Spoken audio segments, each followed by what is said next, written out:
É quente da presença do meu Pai. Até tomar café.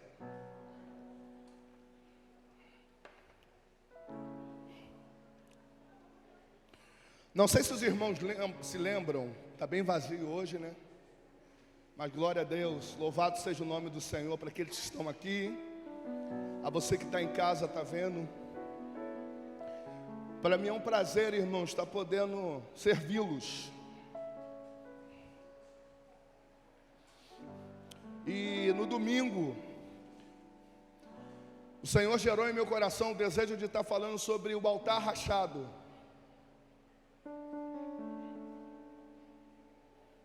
Porque acredite, existe um modelo de Deus, um modelo da qual, melhor dizendo, da qual o Senhor, Ele levantou, estabeleceu sobre a terra. Porém, durante muito tempo, desde o Éden, o homem ele tem resistido ao Senhor. Ele tem resistido ao Criador. E tudo isso por causa do seu desejo. Tudo isso por causa da sua curiosidade.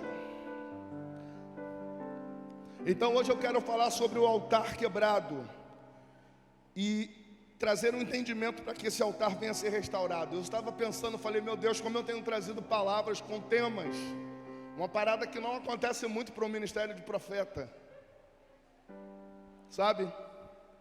Mas eu vejo essa necessidade porque por mais que sejamos crentes há 30, 40 anos, acredite, eu conheço pessoas que estão há 20, 30, 40 anos e nunca tiveram experiência com Deus. Elas tiveram experiência com a igreja, porque a igreja ela proporciona uma experiência. A igreja ela estabelece modelos e padrões. Modelos e padrões esses que quando você vê o mestre Wander falando sobre coisas que a Bíblia fala e que a igreja, o que a igreja fala e que a Bíblia não fala. Por exemplo, nós citamos sobre modelos como o Natal, em que a Bíblia não fala, mas foi inserido dentro da igreja como uma cultura.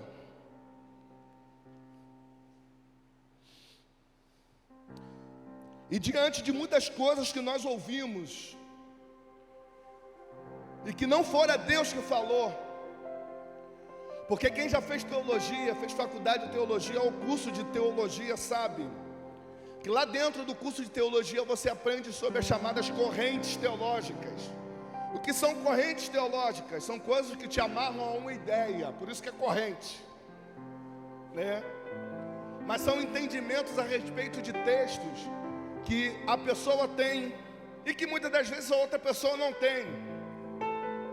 Então vão se formando correntes teológicas. Eu acredito que a igreja vai ser arrebatada antes da tribulação. Isso é uma corrente teológica.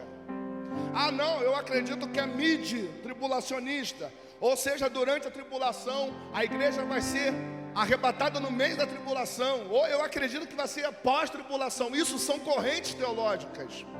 São correntes de entendimentos, em que os homens, eles lendo, ele traz para essa realidade e insere para a igreja. Mas aonde que está a importância disso, irmãos? Eu não estou preocupado se é antes, mid ou depois. A única coisa que eu estou preocupado é que eu quero estar com Ele. Mas a igreja em si, por causa dessas muitas correntes e tradições dos anciãos, que são pessoas que lá atrás identificaram, liam e traziam entendimento, estabeleciam entendimentos. Por exemplo, hoje nós temos igrejas que, diferente da nossa, elas têm as chamadas doutrinas.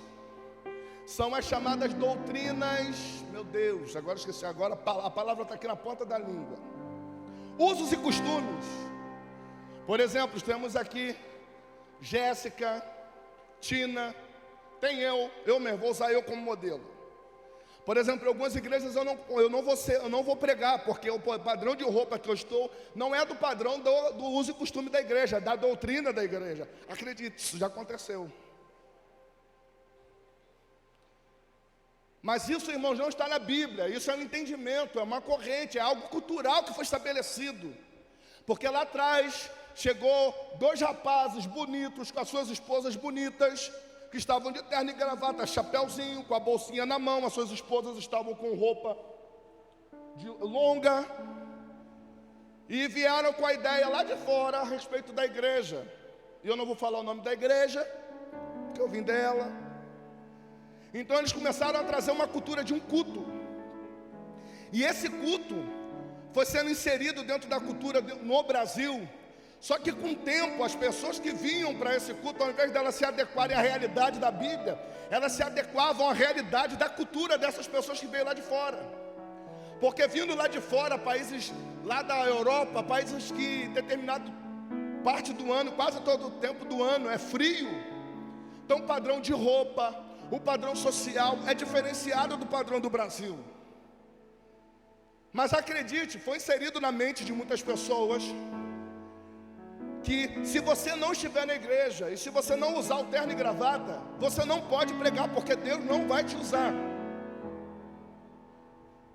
Tem acabado em muitos lugares, sim, mas ainda existem lugares que funcionam dessa forma.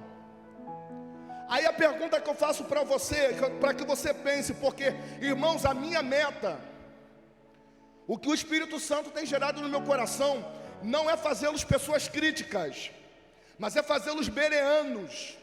O que é ser bereano? Falo pela 3ª vez para vocês ainda nesse mês. É aqueles que ouvem o que está sendo pregado, mas quando chega em casa ou após o culto, pega a Bíblia e fala: será que o que o apóstolo Tiago falou é verdade? Aonde que está na Bíblia? Ele deu um texto.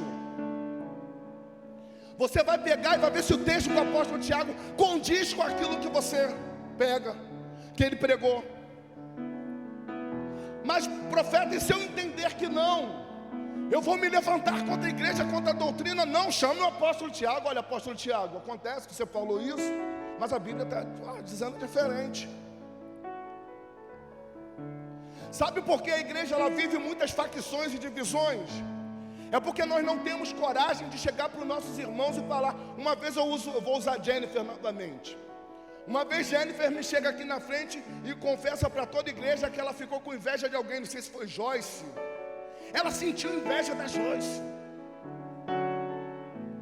Para você, de repente, isso é ridículo, mas para ela e para Joyce, no mundo espiritual, um grande muro caiu por terra. Enquanto nós não começarmos a pensar como um corpo, porque em um corpo, você que já teve um infarto ou uma AVC sabe muito bem que isso daí muitas das vezes é um entupimento pequeno, em uma pequena veia ou uma pequena artéria. Mas que conforme esse entupimento vai estando lá, ele vai impedindo a circulação do sangue. O que acontece? Não chega sangue no coração, ou não chega sangue no cérebro. O coração ele vai bambeando e vai pressionando aquela artéria. O que acontece? A sua pressão vai lá em cima. Ou você tem um AVC, ou você tem um infarto fulminante. Eu estou falando de uma forma bem ridícula, que eu não sou da área de medicina, mas o que eu conheço. Caiu, pum, morreu. E às vezes é só uma veia entupida.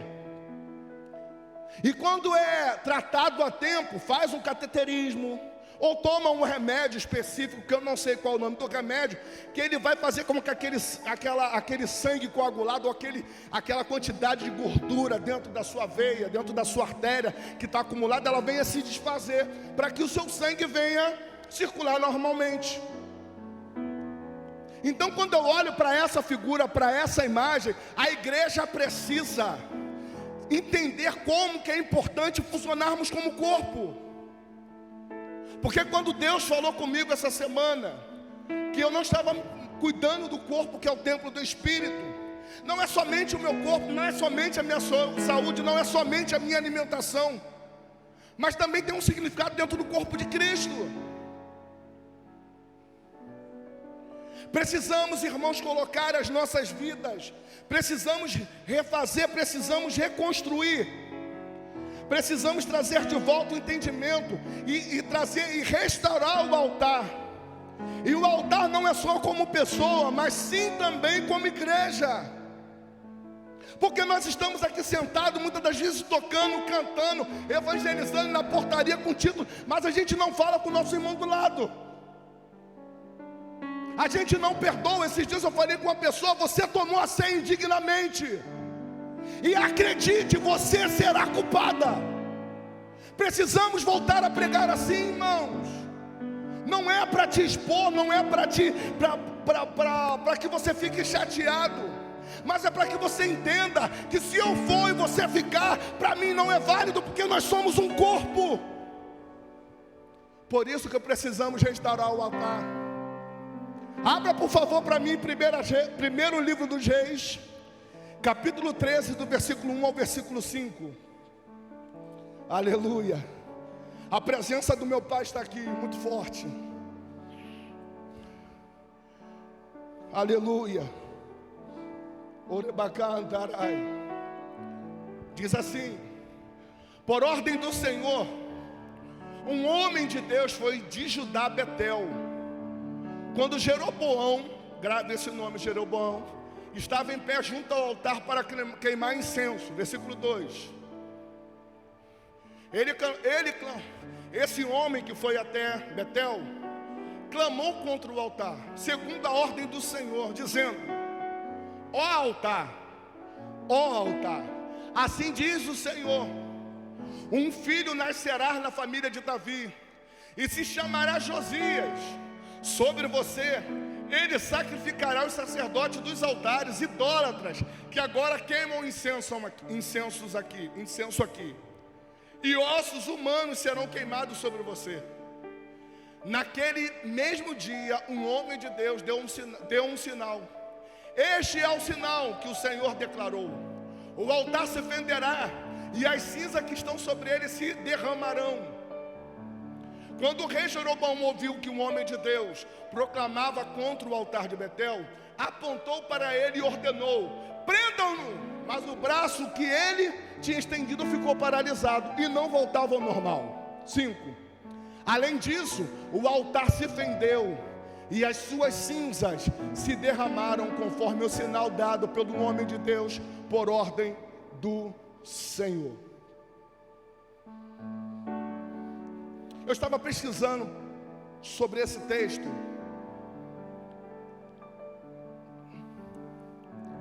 para que você já comece a pensar como um bereano. Todo texto ele tem um contexto. Eu já ouvi isso muito, Herário. Então por que você ainda não pega a Bíblia para você entender? Se você já ouviu. Se você já ouviu, então agora eu vou te perturbar, para que quando você saia daqui, ao invés de você parar para ver Netflix, parar para você ver aquela novela maravilhosa que eu também gosto, Gênesis. Irmão, José do Egito, aquele muito bom. Mas antes disso, você pare um tempo e pesquise, estude. Então quando você olha esse texto, ele é muito bonito, mas existe um contexto. E a primeira pergunta que você deve fazer é: por que o profeta ele sai de um lugar de Judá, se eu não estou enganado, e vai até Betel? Você já parou para pensar por quê? Não, né? Então você vai chegar em casa e vai pesquisar por quê, que eu não vou te dizer. Mas eu queria trazer um entendimento para você que como foi importante a vinda desse homem de Deus. Porque quando você olha a história de Israel, você vai ver que, lembra de Jeroboão? Jeroboão é um dos reis que faz parte, mestre Vitor, dos 19 reis, contando com o rei Acabe, que no capítulo 18, depois nós vamos ler, que havia assumido o trono. E esse trono, todos esses reis que assumiram, a atitude deles foram se desviar do Senhor. Então o Senhor dará oportunidade para eles. Eles ascendem um reinado, uma linhagem de rei, sabe? E o interessante é que esses 19 reis, eles são levantados, mas antes desses 19 reis virem, existem figuras, que é a figura do rei Saul, a figura do rei Davi e a figura do rei Salomão. Esses 19 reis, eles foram após a morte de Salomão. E você vai observar que Davi, antes de morrer, ele orienta Salomão. E Salomão, quando vai morrer, ele escreve Eclesiastes. Cânticos, se não estou enganado também. Se eu não estiver equivocado, me ajudem. Mas eu lembro de um texto muito interessante que Salomão ele deixa escrito, que é: porque vaidade, quando você olha para tudo à sua volta, você entende que tudo é vaidade. Sabe quem está dizendo isso? É um homem que foi um dos homens mais poderosos da face da terra. Ele tinha tudo o que ele queria, ele era um dos homens mais ricos e poderosos da terra. Só que no final ele entendeu que isso tudo passa. E após ele vem mais 19 reis. Só que após a morte do rei Salomão, todo o reino de Israel é dividido em dois grupos. O reino do norte, da qual Jeroboão ele assume, e o reino do sul, da qual Roboão ele assume. Mas Heradion, por que você quer falar sobre isso? Porque quando você observa, eu estava conversando com uma pessoa hoje e disse: tudo que começa errado, termina errado. Então Salomão ele morre, o que acontece? Por causa do poder, por causa do interesse pessoal, por causa dessa humanidade que existe, esse pecado, que é a soberba, é a prepotência, algo que está estabelecido bem antes, que é um povo modelo, uma nação modelo para Deus. Por causa de homens orgulhosos, é dividido em duas partes.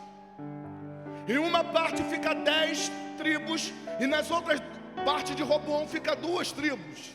Ele fica 10 cidades e 2 cidades. Tribos, ó, estou falando igual. Só que eu estou falando isso para você porque é pelo fato de já começar se dividindo. Nós somos corpo, irmãos. Não adianta eu querer o meu braço chegar para mim e falar assim: olha, a partir de hoje é o seguinte, eu vou dar um rolê, eu vou viver a minha vida, não dá mais. Cada um aqui dentro tem a sua peculiaridade e a sua importância. Por favor, um solteiro que esteja com a identidade, com o RG, por favor, me ajude. Traz aqui, Rafael. Deixa eu pegar.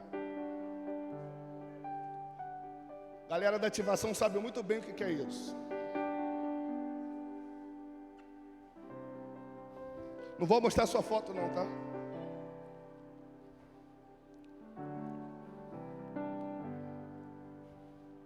Isso daqui é chamado registro geral.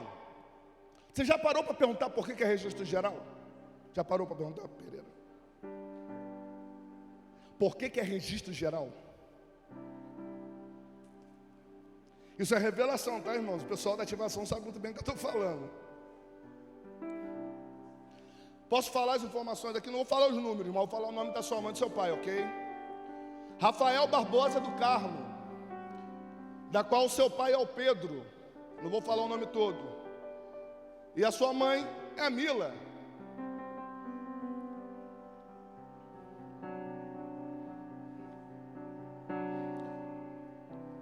Esse registro do Rafael, ele é considerado como registro geral, sabe por quê? Porque aqui tem informações gerais a respeito do Rafael.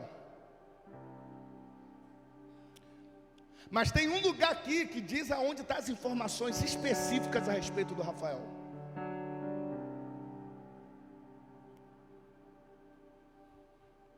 Existe uma parte aqui que, se você ler ela, não é o QR Code. Quem acha que é o QR Code, levanta a mão. Alguém acha que é digital? Vou levantar a mão quem acha que é digital. Ó, e quem acha que é o QR Code, que está aqui atrás? Aqui atrás, não é? Tem um QR Code aqui atrás. Não, irmãos. Todos aqui, os pais, vou trazer essa revelação para vocês. Todos aqui que tiveram filhos, os pais principalmente que estavam com as mães, você recebeu uma guia chamada Guia Amarela, se eu não estou enganado, não é? Nessa guia amarela está descrito todas as informações a respeito do seu filho.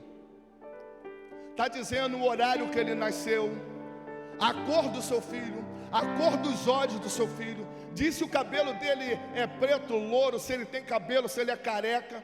Diz se ele tem alguma marca, diz se ele tem alguma pinta. Ele diz tudo a seu respeito. Mas aonde que isso aqui está contido aqui?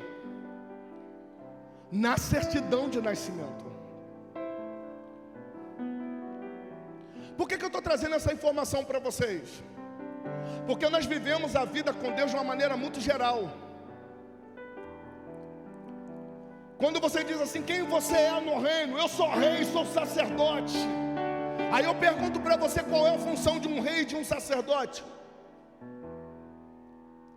O que te caracteriza ser um rei e ser um sacerdote? Não, eu sou um atalaia. Show, você sabe o que é uma atalaia? Então quando você olha para esse registro, você vai ver que na certidão, livro AE62, folha número 20 do termo 12.220, estão contidas todas as características de nascimento a respeito do Rafael. Tudo. De repente tem algo lá que hoje ele já não tenha mais, uma pinta, ou o cabelo dele era louro, o negão daquele tá ali louro, de repente nasceu, mas com o tempo foi havendo mudanças. Mas lá nesse livro está contidas as informações originais a respeito de Rafael. E o que torna Rafael ser exclusivo, o que torna Rafael ser único hoje para a sociedade, aí sim é digital. Porque o Rafael é a única pessoa hoje na face da terra. São 7 bilhões de pessoas, não é? Procura das 7 bilhões de pessoas se alguém tem a mesma digital que Rafael. Não existe. Mas o que eu quero dizer com isso para mim, para você que está aqui, que está em casa? O que eu quero trazer o entendimento para você é o seguinte: quando Deus ele te gerou, Salmo 139, versículo 16, existe uma história que está contada antes mesmo de você nascer, na eternidade a seu respeito. Você é especial, você é exclusivo. Você é um altar exclusivo que Deus levantou sobre essa face da terra. De repente você tem passado por tantas situações e tantas lutas que te fazem esquecer e ter esperança de que Deus ele te chamou e te levantou com um propósito. E isso, todos esses problemas fazem você desistir, fazem o seu altar ser rachado. Mas acredite, existe algo na eternidade que está escrito a teu respeito. E quando você se coloca na posição de Deus, quando você se alinha com os céus, assim na terra como é nos céus, a sua vida, o seu altar ele é restaurado, a sua vida num todo é restaurado. Pega lá para ele, para mim. Pode olhar a foto, né?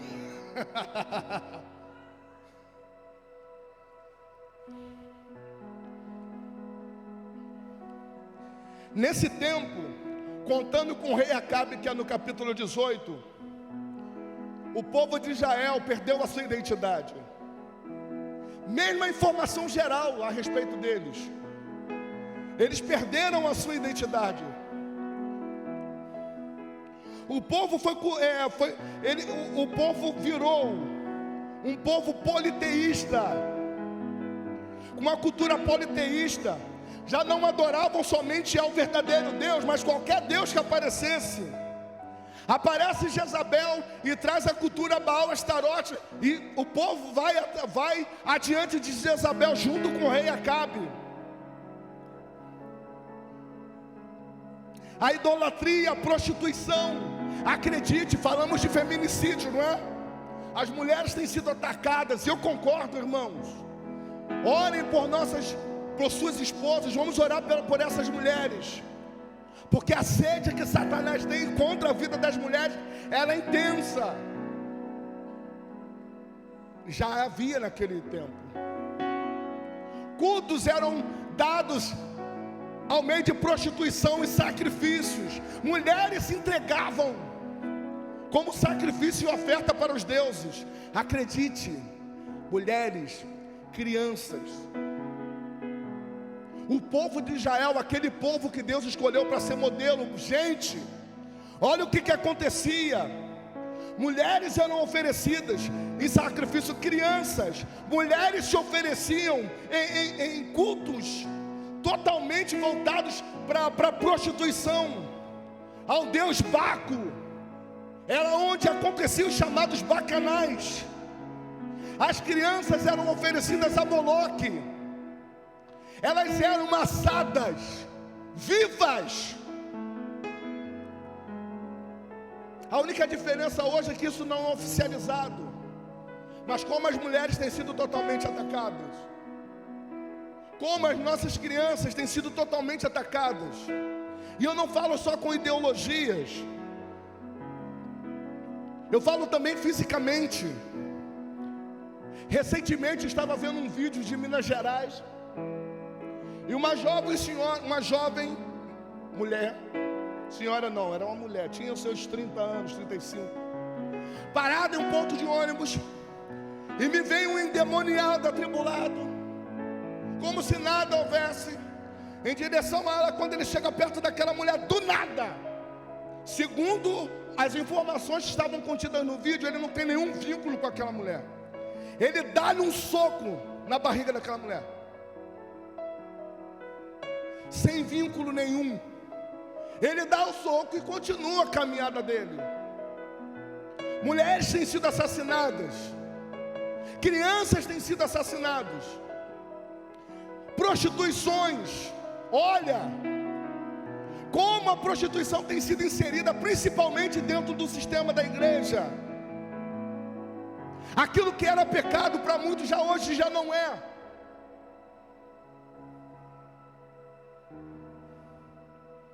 Mas Erasmo, por que você está falando isso? Você está apontando para a gente? Não, irmãos, eu só estou trazendo a realidade, o que existe hoje dentro da igreja. Porque quando falamos, parece que nós estamos falando do mundo mal. Recentemente, um grande pastor que eu conheço, e que o apóstolo Tiago também conhece, que nós íamos no mesmo mecânico, e todas as vezes que eu ia nesse mecânico, ele vinha com um vídeo desse pastor, e o pastor chegava e falava, demônio, falava o nome do demônio, aonde estava o demônio, e o demônio pá, e o pau quebrava, e no final o cara acordava, estava bem. Esse grande pastor, que é de Belo Horizonte, da minha Minas Gerais, sai na mídia, acusado de tentar assassinar a sua esposa. Aí você fala assim, Erasmo, estamos felizes? Não, irmãos, eu não estou feliz. Eu só estou te falando isso porque para que você entenda o nível em que nós que fomos levantados para ser modelo, temos chegado.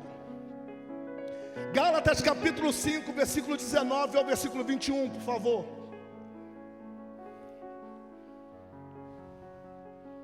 Ora, eu vou ler por aqui. As obras da carne são conhecidas e são elas: prostituição, impureza, lascívia, idolatria, feitiçaria. Irmãos, como o crente é feiticeiro. Como assim, profeta? Crente é feiticeiro. Nós criamos as chamadas feitiçarias gospel. Você ora para que as pessoas elas venham sucumbir. Quando você ouve a notícia de alguém que caiu, tá vendo? Eu avisei.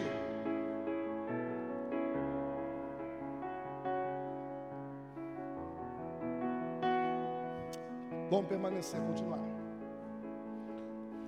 Inimizades. Na igreja não tem inimizades. Recebi uma mensagem recentemente de uma pessoa que é empresária, que está montando seu negócio. E ela virou e falou assim: profeta, eu não consigo entender a igreja. Falei: por quê, pessoa? Ela: porque os irmãos vêm aqui na porta do meu trabalho, da onde estou montando, e me colocam abaixo. Falam que não vai para frente, falam que eu não vou conseguir daquele jeito. Aí vem uma pessoa que é do outro lado, que serve a Satanás, e fala: Deus é contigo. Continua nessa sua força, você pode, você tem capacidade. Você já parou para imaginar isso, irmãos? Essa pessoa disse para mim: os irmãos vêm aqui na porta, olham e falam: não vai dar certo.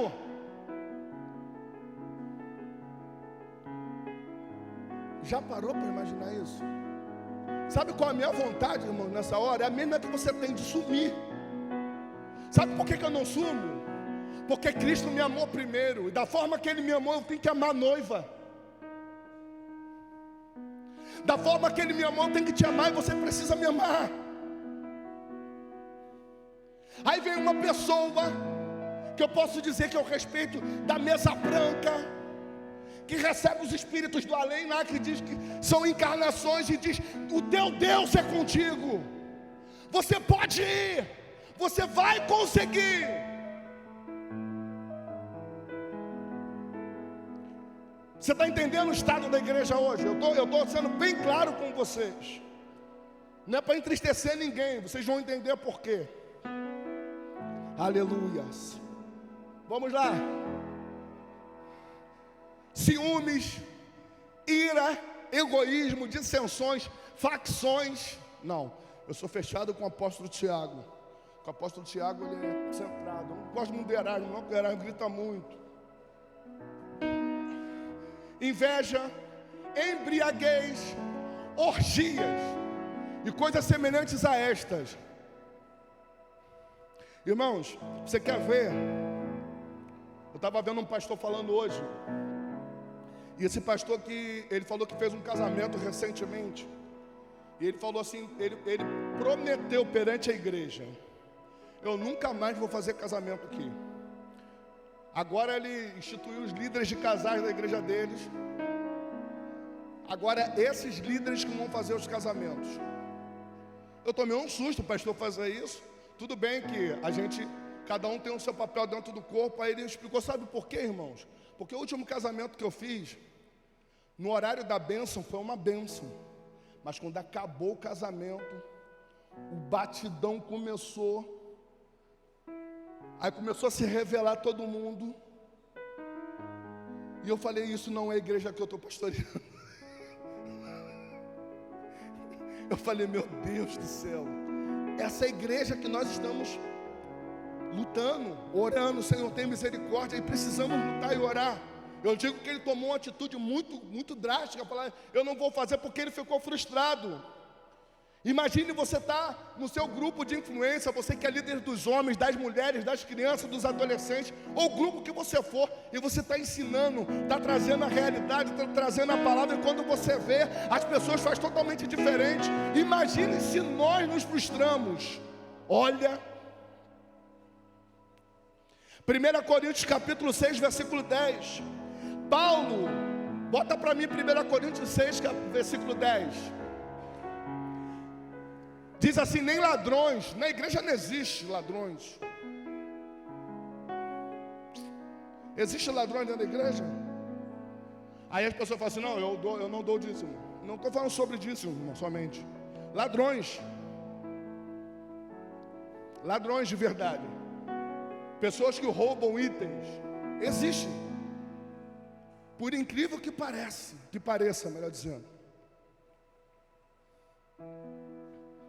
Nem avarentos, nem alcoólatras. Que a gente, quando fala sobre isso, fala assim: não, mas a Bíblia não proíbe de eu beber, mas ela proíbe de você ser pinguço, cachaceiro.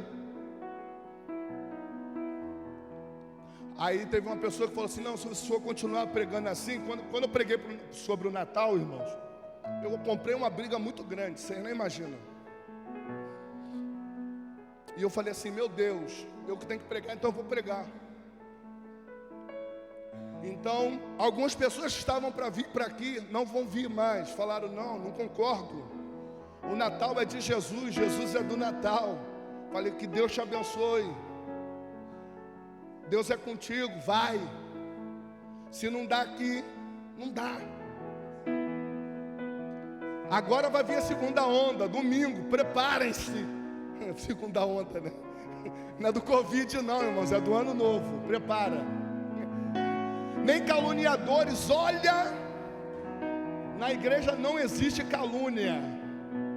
Estava falando com a irmã hoje, que na época que eu tomei a decisão de sair da igreja que eu era, para vir para aqui, eu sempre fui rodeado de pessoas de diversas linhas, batista, presbiteriana, pentecostal, tradicional, conservadora. Irmãos, o tanto que eu fui acusado. Eu simplesmente falei assim para o pastor na época, que ainda é o pastor de hoje, homem de Deus, meu amigo. Falei, Deus me mandou sair. E como vocês sabem, se alguém chega aqui e fala assim, olha, o apóstolo Tiago, a partir de hoje ele se desligou do ministério. Um exemplo, irmãos, pelo amor de Deus. Então quando a gente torna isso público, você fala que o apóstolo Tiago se desligou do ministério porque Deus deu uma nova direção para ele. Só que o microfone sem fio vai chegando. Quando você vê lá fora, o pessoal está falando que o Tiago saiu porque ele estava brigando com o Erasmo, não estava concordando com a visão do Erasmo. Então quando eu vi, irmãos, eu tinha saído da igreja por causa de mulher. Eu tinha saído da igreja em desobediência. Eu tinha saído da igreja, mas eu ia voltar. Deus ia me colocar na cama, no leito. Por isso que eu digo da macumba evangélica, feitiçaria gospel. Deus vai te colocar no leito, tu vai voltar chorando. Se não vem por amor, vem pela dor. Irmãos, o tanto de porcaria que eu ouvi. Muita calúnia. Falei para ela que a única pessoa que eu imaginei, falei para essa irmã que eu estava conversando, que a única pessoa que eu imaginei que fosse brigar comigo de verdade não brigou. Sabe quem foi? Foi meu pai de criação, meu tio. Eu cresci com ele, tudo que eu sei de igreja, de sistema, liturgia, ele me ensinou. Aqui nós temos ceias com suco de uva, com pão. Mas eu já fiz ceia, irmãos, com café e com um pedaço de aipim, mandioca, na roça. As minhas férias eu saía, ia para Minas, para a igreja de Minas, e ficava lá na igreja de Minas. Aí levantava de manhã, a sua missão hoje, você vai em tal cidade. E nessa cidade você vai dar a ceia para essa família.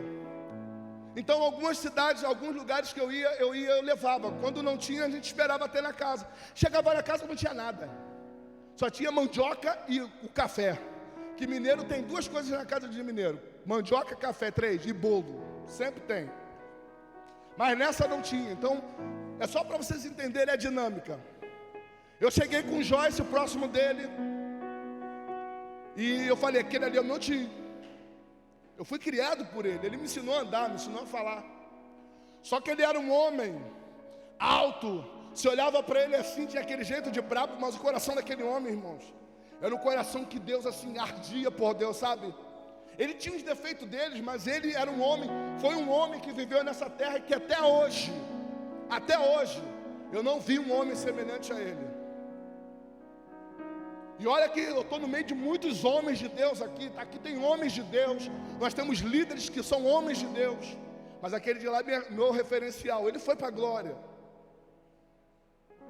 Ele virou e falou assim para Joyce na época: você roubou o meu filho, hein? A Joyce,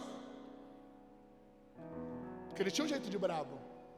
Aí eu virei para ele: não, tio, ela não me roubou não, eu obedeci a Deus. Ele falou assim: brincadeira, meu filho, eu sei que você obedeceu a Deus. Foi eu que te ensinei a ouvir a voz de Deus. E eu sei que lá no fundo você fez o que Deus te mandou fazer. E você vai ser bem sucedido porque Deus te mandou fazer. Então por que eu estou te dizendo isso? Porque às vezes você espera de pessoas que te dê apoio, que levante a sua moral, igual essa irmã da igreja que está montando um negócio, e os próprios irmãos que estão à volta estão botando para baixo. De quem você menos espera vem a pancada, e quando de quem você espera vir a ajuda, melhor dizendo, vem a pancada, e quando você menos espera vem a palavra de incentivo. O que isso tem a ver com o altar rachado? Nós precisamos funcionar como corpo, irmãos. Por mais que você não concorde com a roupa, com o cabelo, você não concorde com o jeito dessa pessoa, a forma dela falar, entenda, se Deus te plantou nesse lugar, se Deus te plantou no meio da igreja dele, é para que você ame ao seu irmão como a você mesmo. É difícil eu amar minha mulher, amar meus filhos, é maravilhoso, mas aquela pessoa que me dá trabalho, aquela pessoa que passa por cima de mim, aquela pessoa que quando você fala, não faz desse jeito, não faz, e quando você chama a atenção, ainda vai lá no Tiago, vai no Wander, para querer arrumar ideia. Porque acontece, irmãos. Você vai lá, dá o suporte, dá o apoio, dá atenção, a pessoa vai te colocar para trás. Sabe o que a Bíblia manda fazer? Ande mais uma milha. Aí as pessoas falam assim, Erasmo, você tem muita paciência. Eu não tenho paciência não, irmãos, eu tenho Espírito de Deus. Porque eu tenho certeza que o mesmo sentimento que arde no coração de vocês, muitas das vezes, de querer desistir, largar, acredite, nós também temos esse sentimento. Mas quando você ama ao Senhor, aponte para o seu irmão, com carinho, ponte assim, diga assim para ele assim, se você ama ao Senhor, você também me ama.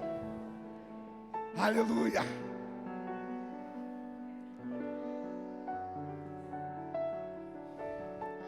Xalacalabachura naracaias.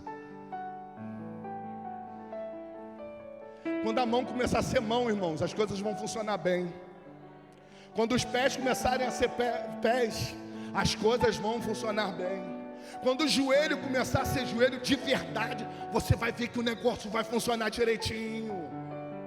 Não parar com essa unção de Saci Pererê. A igreja vive capengando, andando de um lado. Está repreendido, o sangue de Jesus tem poder. Está rindo, né, Carol?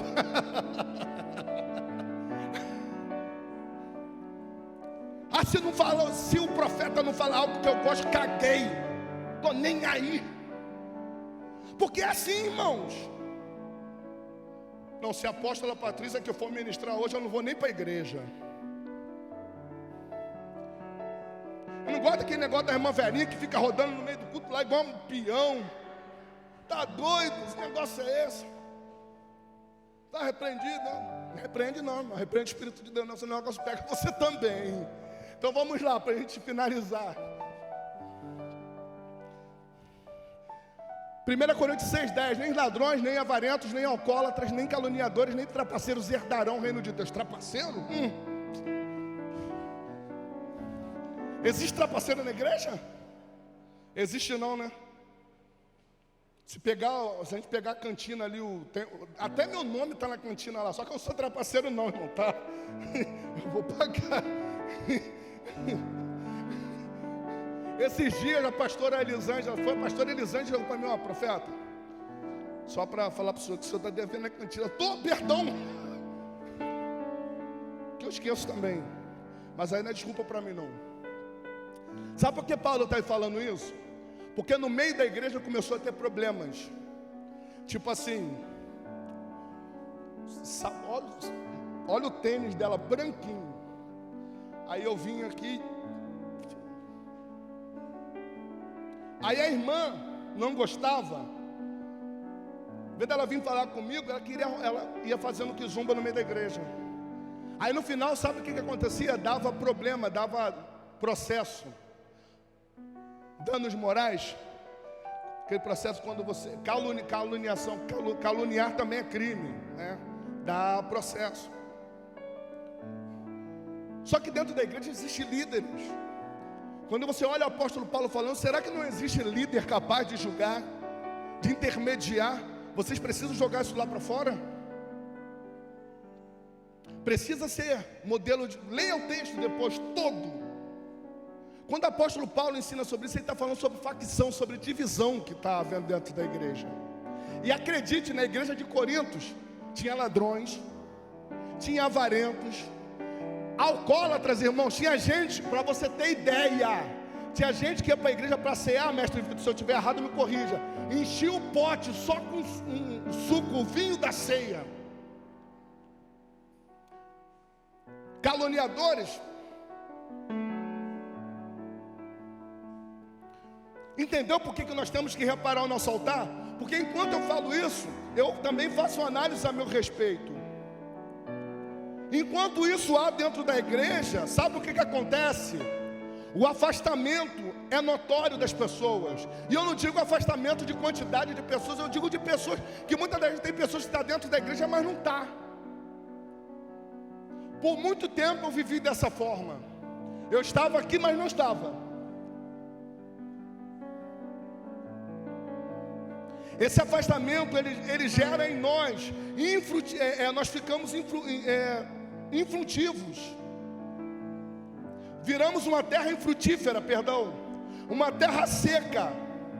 Aí você vai entender as crises, seja ela econômica, seja ela na produção, seja ela na alma, nos sentimentos. Porque acredite, o afastamento, você se afastar do propósito. Quando eu fui líder de jovens aqui, foi uma época que estava morrendo muitos jovens. Só num ano, pessoas que faziam parte do meu vínculo lá no Jardim Novo, foram 3 ou 4, de uma vez. E eu sempre, aquela crise, não sei se os líderes aqui já passaram, a culpa é minha. Eu não estou fazendo o que tem que ser feito. E fui para o monte, que o meu lugar é gosto de joelho. Senhor, tem misericórdia de mim. E fiquei chorando durante semanas e semanas. Senhor, me responde, por favor. A culpa é minha. Por que isso está acontecendo? Eu estou sendo um líder totalmente incompetente. Me responde. Aí você fala assim, não, mas você está querendo que Deus ele seja claro com você. Ele desça.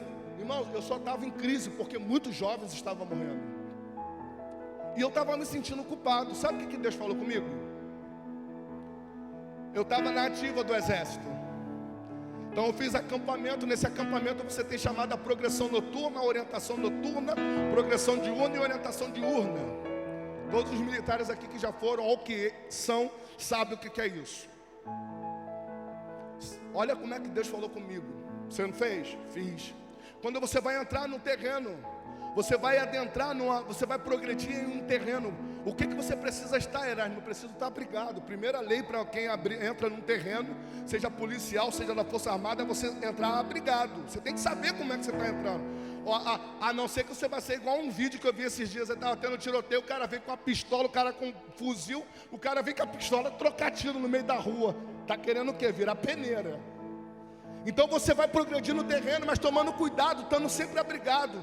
Sabe onde que o Senhor me levou? Aquele que habita no esconderijo do Altíssimo, a sombra do Onipotente descansará. Direi do Senhor, Ele é o meu refúgio, é o meu baluarte. Porque lindo esse texto, né? Mas não me respondeu, Senhor, e aí?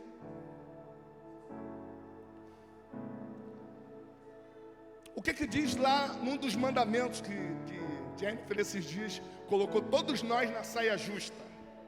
Quem aqui sabe todos? Num dos mandamentos diz o seguinte, Erasmo: honra teu pai e a tua mãe. E essa honra que você estiver dando, estiver fazendo ao seu pai e à sua mãe, vai gerar para você longevidade. Além de Deus me responder que a culpa não era minha, Ele estava me dando a direção do que eu precisava tratar. Porque se estavam perdendo muitas almas, é porque a honra tinha sido, o tema honra, a palavra honra tinha sido deixado de lado. Mas o que isso tem a ver com o altar? Quem tem um altar diante do Senhor restaurado, sabe o que é honrar. E não honra somente a homens, honra ao Senhor. Honra também ao Senhor. E o princípio da honra, irmãos, acredite, você fica frutífico. Aquilo que é seco passa a ter vida. E é interessante que nesse cenário em que você vê o povo de Israel com todas essas características, que são características semelhantes às nossas, aparecem duas figuras. E uma dessas figuras nós já lemos, que foi um homem que desceu de Judá até Betel. Esse homem vem com o intuito de encontrar com Jeroboão. ter o dedo na cara dele e fazer sabe o quê? Diante do altar, apontar para o altar e falar: altar, altar, ó altar. E a minha função como profeta não é te acusar. A minha função é te trazer para perto de mim e falar assim: nós precisamos voltar ao primeiro amor. Nós precisamos amar ao Senhor com todas as nossas forças. Porque no mesmo barco que você está, eu também estou. E se você pular, eu também pulo. E se nós pularmos, sabe o que vai acontecer? Nós vamos ser engolidos por um grande peixe. Porque eu vejo que essa noite é uma noite de nós sermos engolidos por um grande peixe. Porque aquele peixe representava uma oportunidade para Jonas. Ele não via isso, mas hoje você vê na história, aquele peixe foi uma oportunidade que Deus deu a Jonas, para que ele lá no fundo, lá no seio daquele peixe, se arrependesse. Eita glória, doideira, eu estou vendo um grande peixe. E a outra figura é o profeta Elias, que chega diante de Acabe e fala o seguinte: vai ficar sem água, não vai chover, vai dar ruim. Não sei se os irmãos lembram, na semana da oração da meia-noite, o que aconteceu? O Senhor, Ele me deu umas palavras sobre alguns estados. E essa semana, irmãos, acredite, eu não estava feliz, eu estava chorando.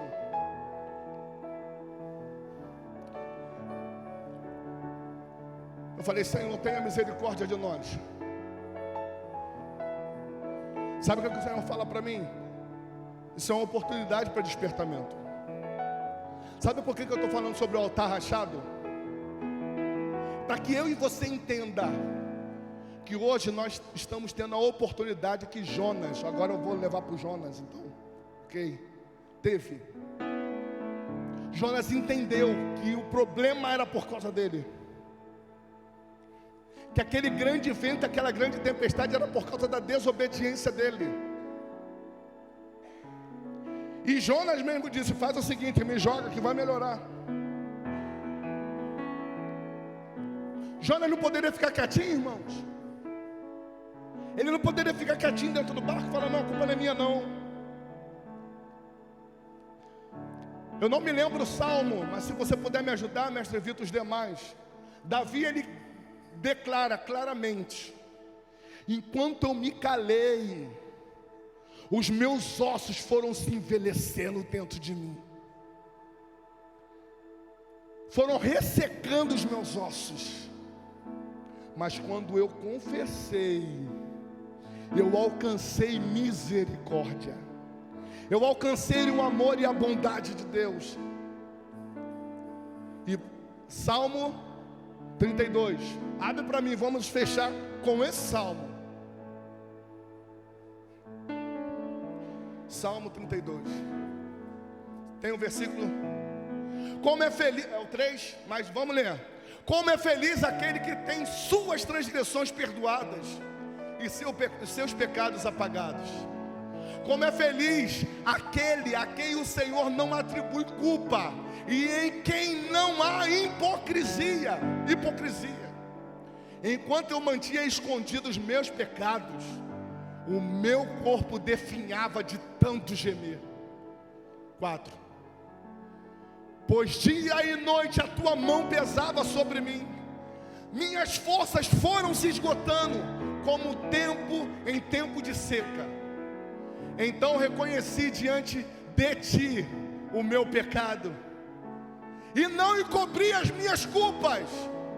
Eu disse: confessarei as minhas transgressões ao Senhor, e tu perdoaste a culpa do meu pecado. Sabe o que é restaurar o altar, irmãos? É nós reconhecermos que o nosso papel, aquela parte exclusiva, aquelas informações características, não estão sendo seguidas. Nós queremos mais ser as pessoas. Eu estava conversando com um jovem esses dias aqui, e eu disse que o meu sonho era pregar nos Gideões, era ser igual o pastor Marcos Feliciano, era ser igual o pastor fulano de tal. Aí depois que foi diminuindo, o tempo foi passando, Aí eu fui entendendo que Deus, Ele tem algo específico para mim. Então aponte para o seu irmão, com carinho, diga para ele dessa forma: você é especial para Deus. Você é exclusivo para Deus. Diga para ele: podem dizer que não, mas você é exclusivo para Deus. Diga para ele: Deus te plantou nesse lugar. Ele tem propósito especial na sua vida. Então busque entender cada linha que está escrita a teu respeito na eternidade. Salmo 139, versículo 16. Fique de pé.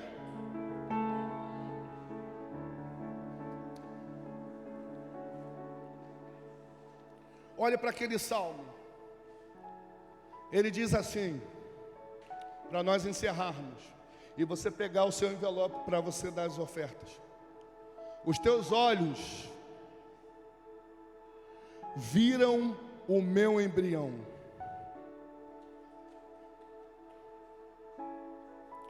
Todos os dias determinados para mim foram escritos no teu livro, antes de qualquer coisa deles existir. Qualquer deles existir. Não sei se você consegue captar,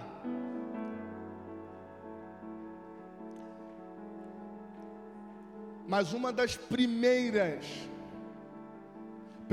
atitudes que Elias teve quando ele foi para o Monte Horebe foi de restaurar o altar. Ele colocou item por item, pedra, mandou cavar em volta, botou lá carvão não é, lenha, obrigado. Mandou trazer o cordeiro, rachou o cordeiro no meio. Esse é para ti, Senhor. E depois de ele ter feito isso tudo, só faltava uma coisa, que era a resposta de Deus ao pedido dele.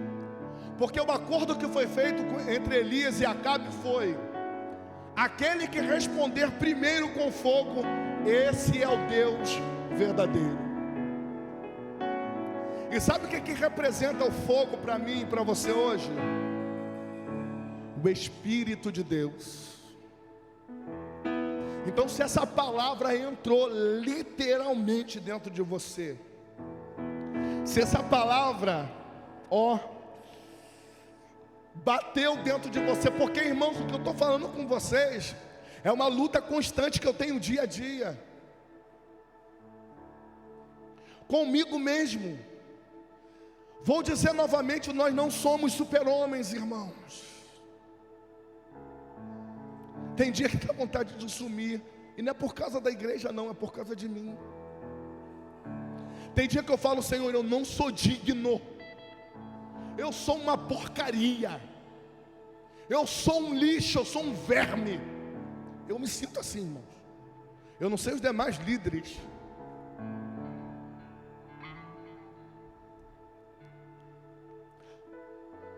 mas quando eu confesso, amor dele.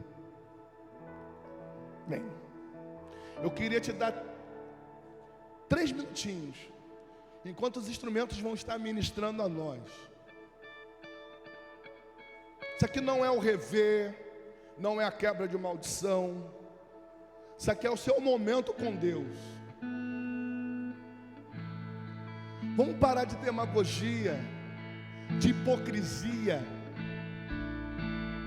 Você não quer estar aqui, irmãos? Por favor, se você está aqui por causa do homem, por favor, o homem com suas palavras passam, mas a vontade de Deus jamais vai passar.